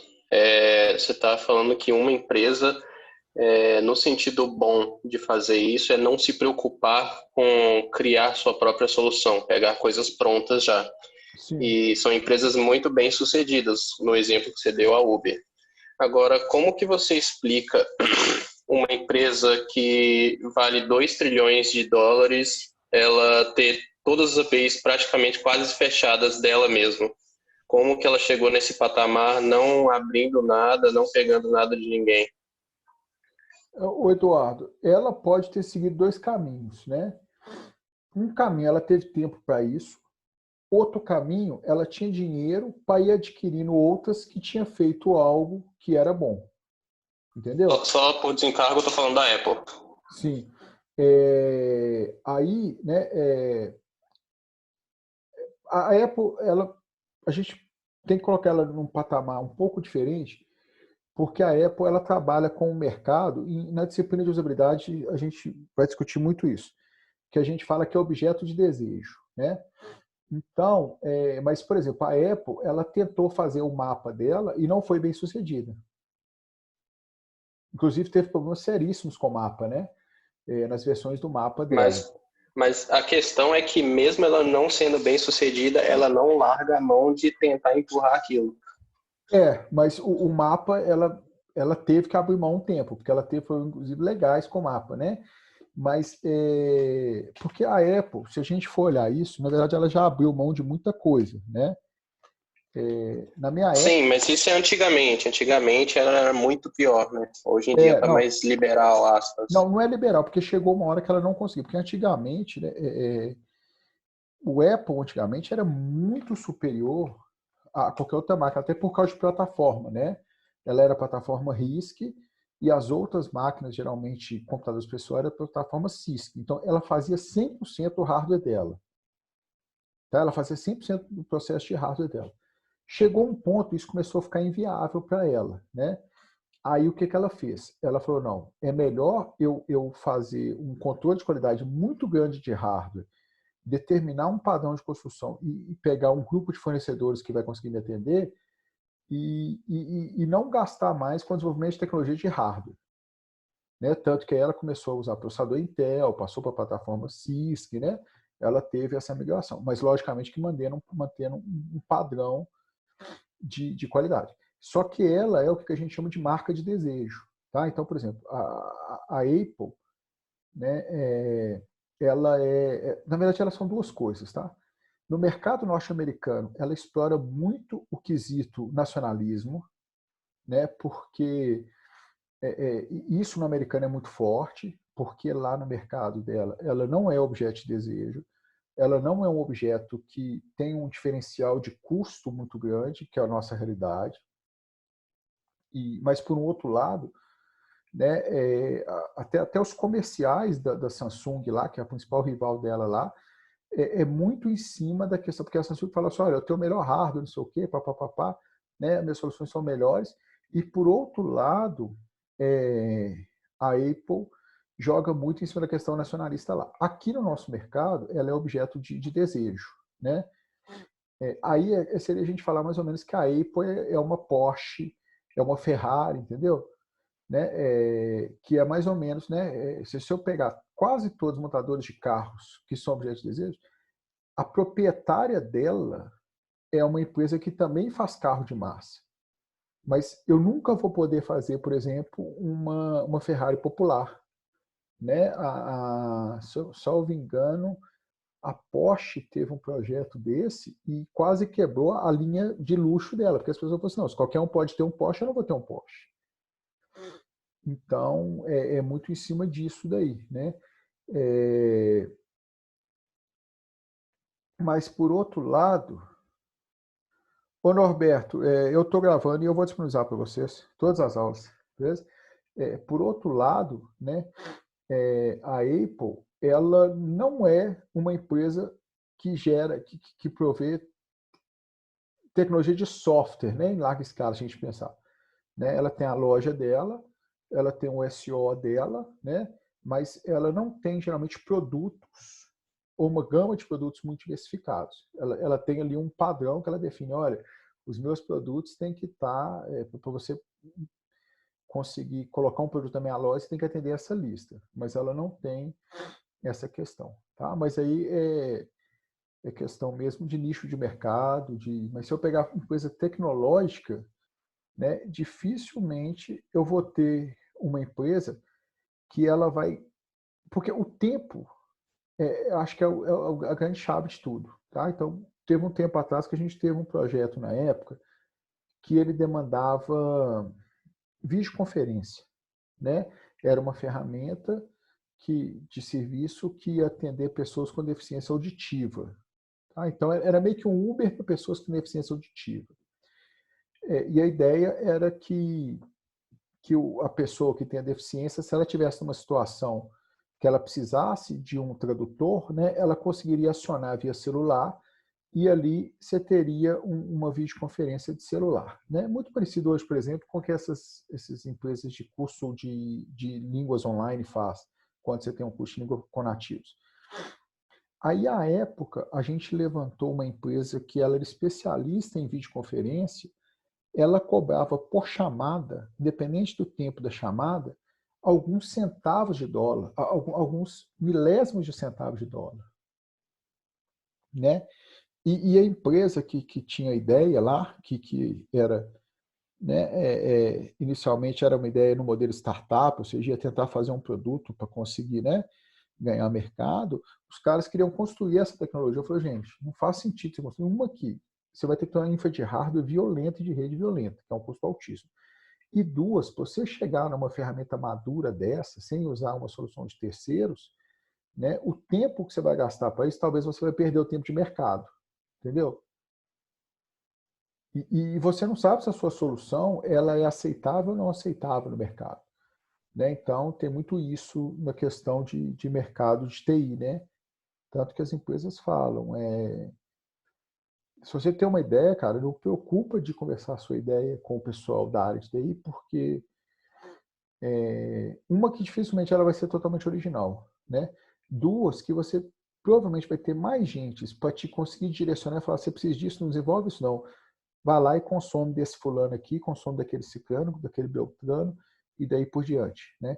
E a hora que você tiver uma coisa madura o suficiente e você perceber que você precisa de algo, aí sim, se compensar, você investe naquele algo. Beleza? Não sei se eu respondi aí. Beleza. Mas a Apple é fora da curva em tudo, né? É legal depois, vocês são muito mais novos, tem um filme muito antigo que chama Piratas do Vale do Silício, que é a história de fundação da Apple e da Microsoft, né? E a decaída da IBM. Ela já dá uma noção inicial de como que foi a Apple, né? E se você ver a história, ela teve altos e baixos aí, né? Na história. E tinha um cara fora da curva também, né? Que é outro item muito importante em tudo, de bom e de ruim, né? O Steve Jobs tinha essas duas facetas. Mas voltando aqui no JSON, tá, gente? Gente, o JSON é uma das coisas, na minha opinião, mais mágicas que existem.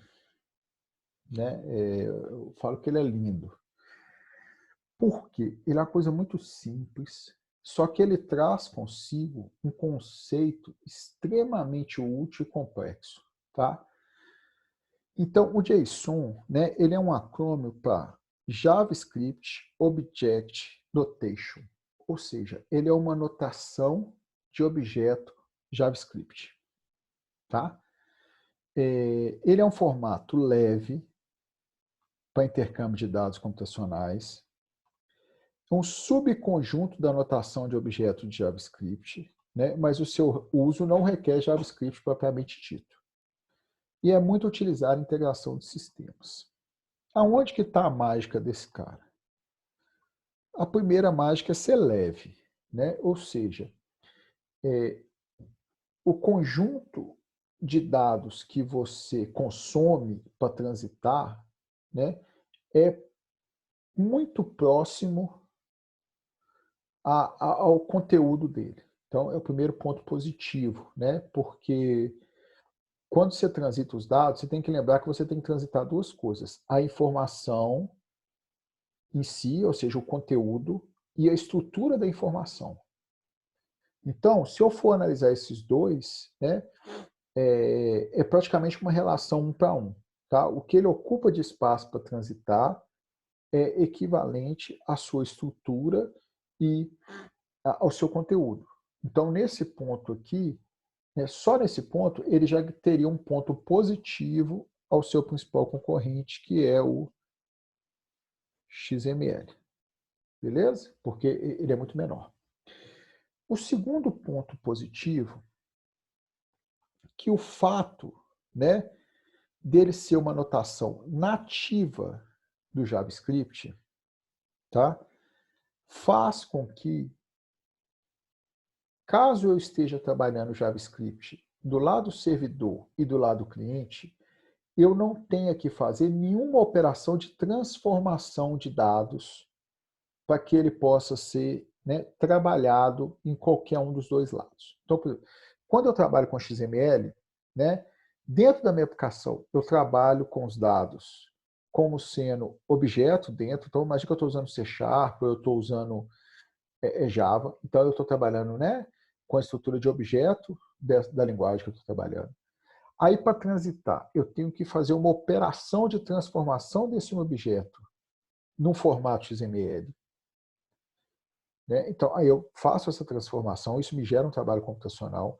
Eu transito para o outro lado. Quem recebe essa informação tem que fazer uma nova operação de parse, ou seja, tem que chegar e recodificar isso para o modelo da linguagem dele. Né? Então, esses dois trabalhos, ele gasta muito recurso computacional. fazer parse, né, além de aumentar a complexidade, gasta muito recurso computacional. Então, é a segunda vantagem dele. A terceira vantagem dele, né, que é o mais lindo de tudo, é o fato dele ser uma notação de objetos JavaScript. Tá? Então, fazendo uma analogia, é como se eu conseguisse congelar um objeto, teletransportar esse, aliás, é como se eu conseguisse, né, teletransportar esse objeto para qualquer outro lugar e no outro lugar ele chegar exatamente como ele era no lugar inicial antes do teletransporte. Tá? Que é, né, um conceito que por muito tempo já existia na orientação a objeto, mas a gente não tinha a viabilidade técnica disso, que é um objeto ele ser autopersistente, ou seja, quando eu trabalho, por exemplo, eu trabalho em C# e guardo minha informação no banco de dados SQL, né, no SQL Server. Quando eu faço isso, né, eu tenho o que a gente chama de gap. A gente tem uma distância entre o modelo relacional e o orientado a objeto. Então, todo o tempo que eu preciso guardar a informação ou recuperar a informação, eu tenho que fazer operações ali, tá? De transformações, né? Porque são modelos diferentes. Aqui, não. Eu consigo manter esse objeto com a característica viva sem nenhum tipo de transformação. Né? Isso é muito massa no ponto de vista técnico, se a gente for trabalhar. Tá? Eu vou fazer um exemplo básico aqui para vocês verem como é que é, para entender melhor essa viagem. Né? Espero que vocês também achem lindo. Né? Mas eu acho que assim, uma das coisas mais mágicas dele é conseguir fazer isso aí. Tá?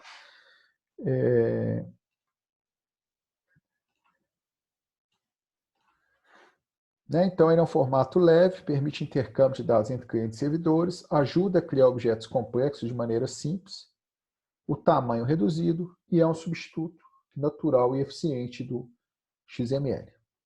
Tá? É um formato padrão, né, para intercâmbio de dados, muito utilizados em API. Tá? As principais APIs que a gente pegar, provavelmente elas vão ter suporte a JSON. Né?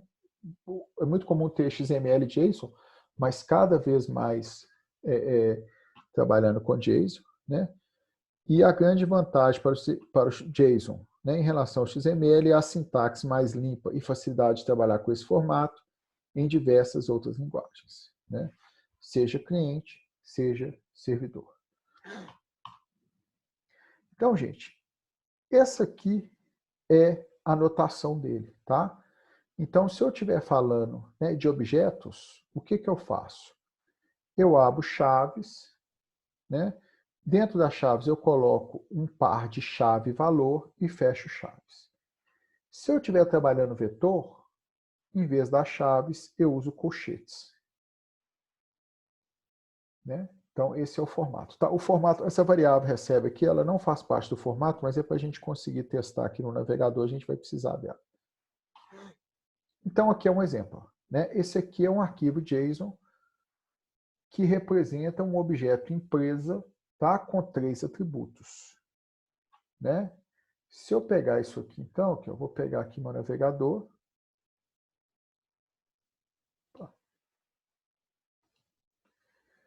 Vou aqui na opção inspecionar do meu navegador. Né? Eu vou aqui no console. E vou fazer exatamente esse código. Ó. var empresa recebe. Né? Abre e fecho aqui as chaves, porque é um objeto. Opa. Abre e fecha as chaves. E vou falar que eu tenho aqui, ó, nome, 2 pontos, empresa 1, fone, 2 pontos, vírgula,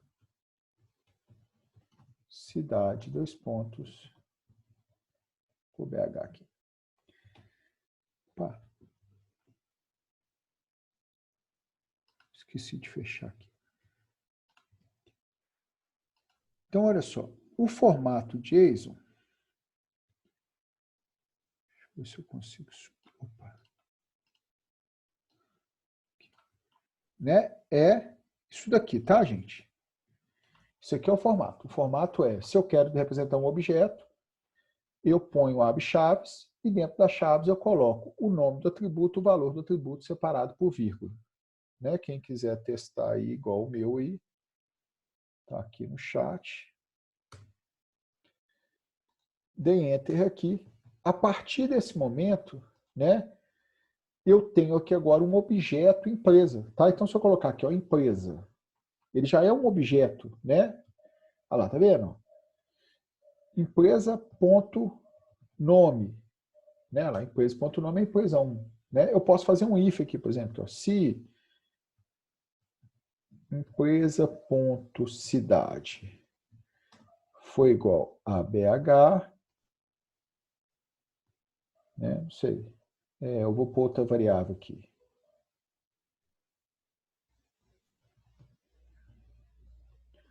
Local recebe true. Se não, local recebe false. Né? Então, aqui eu falei, eu testei. Se o objeto empresa, né, o atributo cidade foi igual a BH, né, eu estou falando que uma variável aqui chamada local recebe verdadeiro, se não, essa variável local recebe falso. Tá? Então, agora, se eu olhar minha variável local, lá, o valor dela é verdadeiro. Então, repara que se eu fosse fazer isso aqui, por exemplo, em Java, o que eu teria que fazer? Né? Eu teria que fazer o seguinte.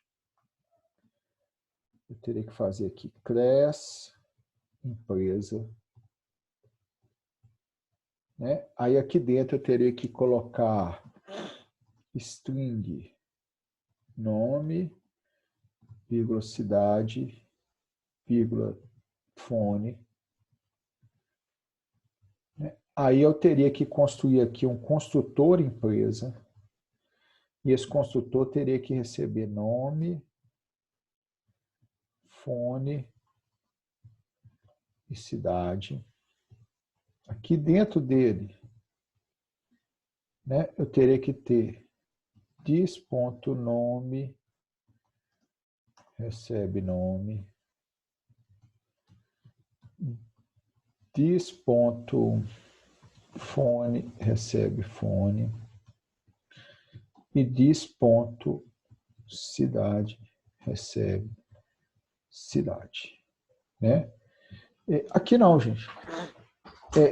O modelo, né, do JSON, como ele é a notação de objeto, eu, de uma forma muito simples, que é essa forma que está aqui no chat, né, eu fiz tudo isso aqui, eu ainda teria que fazer, né, um atributo do tipo empresa, recebe um new empresa, passando os valores para ele. Aqui não, aqui eu já criei um objeto, né, de forma muito objetiva, tá? E eu tenho que imaginar que em ambiente distribuído, né, vai ser muito comum meus objetos terem características diferentes, aquilo que eu falei, eu não consigo garantir que a nota fiscal do Brasil é igual a dos Estados Unidos, que é igual a do Japão, que é igual a da China, que é igual a da Alemanha. E se eu quero integrar todo mundo, né, e eu tiver uma estrutura rígida, eu não vou conseguir integrar. Né? Mesma coisa endereço. Né? Se o Uber quer prover uma solução que ela não precisa ter um retrabalho muito grande local, né? O ideal é que ele trabalhe com uma forma que o endereço seja flexível, o nome seja flexível, né? E tudo que for necessário trabalhar sejam estruturas mais flexíveis. Tá? Então, né, o legal do JSON é exatamente isso, que é uma notação que, além de transitar dados, ela já é um objeto quando recebida dentro de uma linguagem, né, baseada em JavaScript. Tá? Aqui já é um vetor, né? Eu criei um vetor, uma variável vetor, cuja primeira posição dela, posição 0, o conteúdo é nome, a segunda posição é 42 e a terceira posição é 6,5. Tá? A gente pode até fazer ele aqui também. Aqui, ó. Deixa eu limpar esse aqui.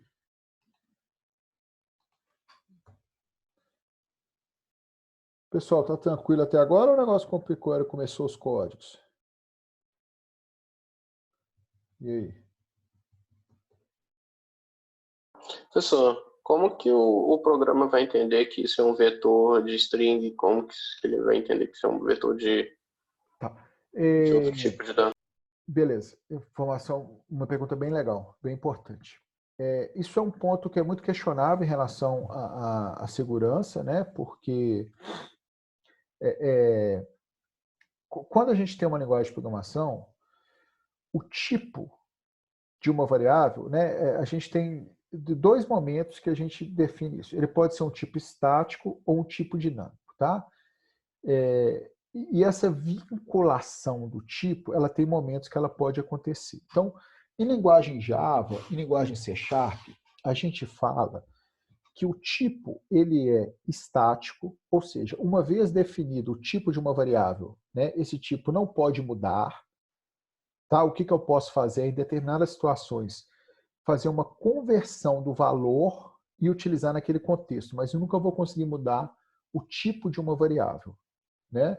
Dentro de linguagens cuja a tipificação dela é estática, beleza? O JavaScript, né, ele é uma linguagem que ele trabalha com tipificação dinâmica, tá? E isso te dá uma flexibilidade muito grande, né? E tem muito a ver com a origem do JavaScript, né? O fato de ser uma linguagem script, isso é uma característica comum em linguagens de script. Mas, por outro lado, é uma coisa que vem sendo muito questionado e provavelmente não vai ser mais assim em versões futuras, tá? Provavelmente, né, a evolução do JavaScript ela vai caminhar para não ter mais tipos dinâmicos. O que é tipos dinâmicos? Eu posso vir aqui criar uma variável aqui, teste, e falar que o conteúdo dela, por exemplo, é 19, né? Ou seja, eu dei um valor numérico para ela, aqui, ó, teste 19, e eu posso pegar essa mesma variável e falar que ela vale João. E a partir desse momento, né, ela passou a ser uma variável string, né? Então, isso é o primeiro ponto, tá? O JavaScript ele é uma linguagem de tipificação dinâmica. O segundo ponto, né, é a questão do momento, a vinculação do tipo. Ele ocorre na atribuição. Então, cada vez que eu atribuo um valor para uma variável, né, o tipo dela vai equivaler ao valor daquele conteúdo que foi atribuído. Entendeu? Que Entendi, mas você disse que... eu perdi a pergunta. Pode continuar, professor. Eu disse que no futuro, provavelmente, isso não vai existir mais. Isso, então como isso não vai dificultar o trabalho do Jason? Não, não vai dificultar. Porque o que acontece? Aí depende do momento que a gente está trabalhando com aquela coisa, tá? Mas não vai dificultar por quê? O objetivo principal do JSON é transitar informação. Quando eu transito informação, eu tenho que transitar num formato que, em média, é o formato que menos vai consumir banda de rede. Legal? Então, professor, mas, por exemplo, esse formato que está na tela, um vetor com uma string e o resto inteiro e outro tipo de dado, ele não vai poder ser apenas um vetor, ele vai ter que ser dividido em vetor só de string, vetor só de inteiro, para o programa entender, não? Sim, mas aí vai cair numa outra coisa, né? Em linguagem, em orientação a objetos, né, é ideal que não existam tipos primitivos, tá? Então, orientação a objetos, não deveria existir tipos primitivos. Então, em teoria, a gente não teria vetores, a gente teria listas de objetos. E uma lista, ela comporta diferentes objetos dentro dela. Uhum. Beleza? Então, assim, porque o vetor é uma herança da programação estruturada. Né? Ele é uma herança da programação estruturada. Mas e está muito ligado. Mas se a gente... Porque, aí voltando, o JSON sempre vai ter essa flexibilidade porque o objetivo principal dele é transitar dados, tá? E para transitar, é ideal que eu transite no modelo, no formato que, em média, consome a menor banda. Qual modelo que é esse? Transitar byte a byte. Né? Então, em rede, tudo é caractere. Tá? Para transitar, tudo é caractere. Né? Porque se eu fosse transitar, por exemplo, o número 1 no formato inteiro, né, numa linguagem moderna, provavelmente esse cara seria um cara de 128 bits, ou até 256 bits, né, dependendo da definição da linguagem. Não faz sentido, né, sendo que eu poderia transitar ele como caractere como 8 bits, entendeu? Por outro lado, se eu fosse transitar o 10, né, eu transitaria 2 caras, aí seriam 16, e daí por diante, né, porque cada caractere é um byte é composto por 8 bits. Beleza? Então, assim, como o objetivo principal dele não é definir, igual eu estou definindo aqui, né, uma variável, é transitar, é porque a ideia é que isso aqui vai ter vindo de outro lugar via rede. Legal? Uhum. Mas se eu fizer aqui, né, que é outra característica de linguagem string, os vetores não têm obrigatoriedade de tipo único. Tá? Então, aqui, ó, se eu chegar aqui, 42, 6.5, olha lá, ele criou para mim o vetor de 3 elementos, aonde, né, o primeiro elemento, a posição 0 é nome, o segundo é 42 e o terceiro é 6.5. Só uma dúvida aqui, esse JSON aí era o JavaScript? Não, ele é essa notação, né, é um formato padrão de intercâmbio de dados, tá? Que ele é um subgrupo do JavaScript. Né? Ele é um subconjunto de notação do JavaScript. Então, por JavaScript, ele naturalmente já é um objeto. Tá? Porque como ele é uma notação, é uma forma de descrever o objeto dentro do JavaScript, naturalmente, né, eu não tenho que fazer nenhuma operação de transformação para que eu possa trabalhar ele dentro da minha linguagem de programação. Diferente de todos os outros padrões que eu teria que fazer. E o JavaScript já tem que fazer isso. Não, aí eu não, ele é natural, né? Ele recebendo um conjunto de informações, um texto, no formato JavaScript, para ele é natural que aquilo pode ser automaticamente transformado em um objeto. Se não fosse, eu teria que fazer todo um programa, uma lógica para conseguir atribuir cada um, né, a seus valores. Entendi. Tá? Então, é por isso que a gente fala que ele é uma notação, né? Notação é uma forma de descrever algo. Então, ele é uma notação de objeto em JavaScript. Então, se eu descrevo em JSON, automaticamente o JavaScript entende que aquele cara é um objeto. Ok. Beleza? Obrigado. Beleza. Mas depois a gente vai reforçando esses conceitos aí, tá? Sim, né? Então, aqui o exemplo que a gente fez, tá? E eu posso combinar de qualquer jeito, né? Então, por exemplo, isso aqui é um vetor de empresas, ó. Né? Aqui, ó, eu começo com o colchete, então o colchete indica que é vetor. Né? Aqui, ó. Eu começo com o colchete, então isso aqui, opa, peguei o cara. Né? O colchete indica que é vetor, só que para cada posição desse vetor aqui, ó, eu tenho um objeto empresa, tá? Aí, caindo na pergunta anterior, inclusive, essas empresas, elas podem ser diferentes, né? Talvez uma empresa eu tenha razão social e nome fantasia, e outra eu não tenho. Então, eu não tenho obrigatoriedade, igual, por exemplo, no banco de dados relacional, de ter que ter todos os atributos, né? Todas as colunas. Que pensando em ambiente distribuído e alto volume de dados também, gente, isso aqui é muito positivo, tá? Isso aqui é bom, né? É estranho, mas é bom eu ter isso. Né? Isso me permite que eu consiga ter uma maior flexibilidade e integração. Então, se eu fizer isso aqui, ó, vamos fazer aqui no...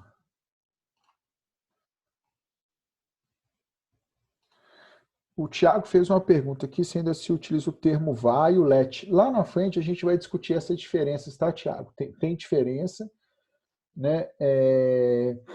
Se eu estiver usando, né, as versões mais atuais do padrão, geralmente é let, tá? Mas traz algumas diferenças conceituais, em alguns momentos um vai me dar flexibilidade ou não. Tá? É porque em JavaScript, gente, eu tenho formas diferentes de declarar, tá? E o let em TypeScript não, é let sempre, né? Então, é interessante aí a pergunta. Legal? Então, aqui para a gente não vai fazer diferença nenhuma, né? Mas para quem já tem uma intimidade um pouquinho maior, a diferença básica é que o VAR ele pode ser usado em qualquer lugar, que ele sempre vai ser interpretado como estando no início do bloco que ele pertence, né? Então, se eu declarar uma variável com var no final da função e atribuir, ele vai entender, é como se ele pegasse aquilo e movesse para o início da função. Isso traz, como tudo, algumas facilidades, mas também traz um risco muito grande associado. Por isso que o let vem para substituir. Então, aqui eu pus no chat aí, né, que é a empresa 2. A empresa 2 é em Betim. E o telefone dela mudou aqui. Então, aí, ó, né, se eu faço essa sintaxe que está aqui no chat, tá, gente? Por que eu estou colocando no chat também? Porque quando a gente disponibiliza a gravação, né, quando a gente grava direto pela ferramenta, o chat vai junto. Então, inclusive com o tempo que aconteceu. Então, vocês conseguem, por aqui, associar o tempo do vídeo e ganha bem em produtividade, né? Em conseguir ver o retorno. Então, aqui, para a gente ter essa ideia aqui, né? Opa! Aqui eu esqueci do colchetes, né? Então, corrigindo aqui também. Beleza. Deixa eu corrigir aí no chat. Deixa eu até pôr aqui, correção. Né? A segunda linha. Então, olha aqui, ó, né? Eu criei aqui a estrutura. Então, a partir de agora, se eu vier aqui no meu console,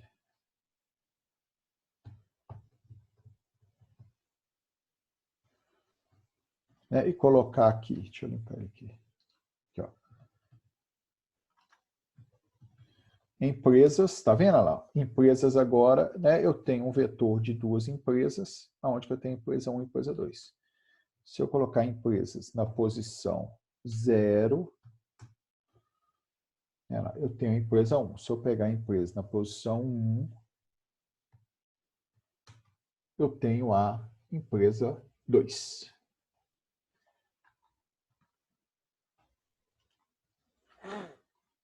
Né? Então, aqui a anotação, tá? Então, repara que aqui é um objeto. Dentro desse objeto, eu tenho um usuário, que é um outro objeto. Né? Eu posso usar qualquer combinação aí dentro que faça sentido. Tá? Em determinadas situações, a gente vai ter que seguir um padrão para funcionar, beleza. Né? Mas aqui, ó, usuário, Joãozinho da Silva, joão@zinho.com.br, sexo masculino. E acabou. Porque daqui para baixo é o que eu já tinha falado. Pessoal, tá de boa?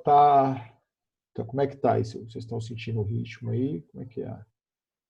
Tá tranquilo, pessoal. Eu queria só mais uma dúvida. Esses slides, essa apresentação vai ser disponibilizada? Vai. Eu vou disponibilizar para vocês uma pasta no Drive, onde que eu coloco todo o conteúdo, tá? Eu vou optar pelo Drive para não ter que ficar, né, toda hora e o Live, dependendo, tudo, porque eu acho legal o Drive que, se você tiver no celular, você acessa, né? Geralmente a gente já tem um ambiente integrado. Sim, é bem melhor. Aí lá eu vou colocar todos os materiais lá, tá, gente? A partir eu acredito que semana que vem ainda não, mas na semana posterior, né? Aí a gente já começa a trabalhar no modelo que é o seguinte: eu posto um pouquinho antes da aula todo o roteiro que a gente faz na aula, né? Durante a aula eu faço com vocês esse roteiro. Qual que é a minha intenção? Tem gente que vai um pouco mais rápido, né? Então a intenção é que ele tenha um material ali, ele consegue ir fazendo, tal. Teve dúvida? Ele consegue vir aqui questionar pontual na dúvida, né? Eu paro em alguns momentos, respondo aquelas dúvidas ali. Parte, né, de vocês vão ter uma facilidade maior de acompanhar durante a aula, então a ideia é eu ir fazendo, igual a gente foi fazendo aqui hoje, tá? Mas aí vocês já vão ter tido acesso ao material e caso, né, quem não consegue fazer durante a aula, no material ele consegue em casa fazer tudo de novo, tá? Então a gente sempre vai trabalhar nesse modelo aí, nessa parte, pelo menos nessa parte inicial, onde que a gente tem que pegar o básico da ferramenta. Aí, próxima aula, o que eu peço, né? Se possível, é a gente já ter instalado as 4 ferramentas que eu coloquei no grupo, né? Que é o Node, um editor, né? Eu estou sugerindo o Visual Studio Code, mas caso queiram usar o editor sem problema nenhum. O Yarn, que é o gerenciador de pacotes, e o Insomnia, que é, né, a ferramenta que vai nos permitir testar o que nós fizemos. Beleza?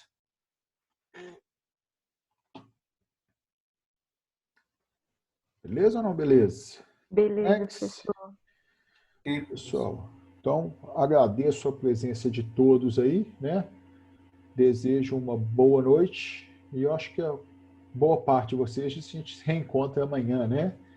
E na semana que vem eu mando para vocês com antecedência lá no grupo o link, tá? A gente sempre agora vai fazer, né, numa turma única aí, legal?